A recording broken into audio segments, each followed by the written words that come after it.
நெல்லை மாநகர பகுதியில் உணவு பாதுகாப்புத் துறையினர் நடத்திய ஆய்வில் ரசாயனம் மூலம் பழுக்க வைக்கப்பட்ட சுமார் 2 டன் வாழைப்பழங்களை பறிமுதல் செய்து அழித்தனர். திருநெல்வேலி மாநகராட்சி ஜங்ஷன் மற்றும் தச்சநல்லூர் பகுதிகளில் மாம்பழங்கள் மற்றும் வாழைப்பழங்களை ரசாயனம் மூலம் பழுக்க வைப்பதாக உணவு பாதுகாப்புத் துறையினருக்கு தகவல் கிடைத்தது. அதன் பேரில் நெல்லை மாவட்ட நியமன அலுவலர் டாக்டர் ஆர் சசிதீபா மற்றும் தச்சநல்லூர் மண்டல உணவு பாதுகாப்பு அலுவலர் ஆர் சங்கர நாராயணன் ஆகியோர் கள ஆய்வு செய்தனர். ஆய்வின் போது ஜங்ஷன் பகுதிகளில் செயற்கை முறையில் ரசாயனங்களின் மூலம் மாம்பழங்களை பழுக்க வைத்திருந்தது கண்டறியப்பட்டது. இந்த ஆய்வில் சுமார் 250 கிலோ மாம்பழங்கள் கண்டறியப்பட்டு கைப்பற்றப்பட்டது.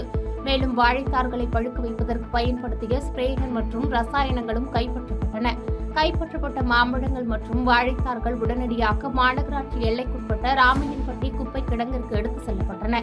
அங்கு மாநகராட்சி சுகாதார ஆய்வாளர் இளங்கோ முன்னிலையில் கைப்பற்றப்பட்ட அனைத்து பொருட்களும் குப்பை கிடங்கில் குழி தோண்டி கிருமி நாசினி தெளித்து முறையாக அழிக்கப்பட்டது.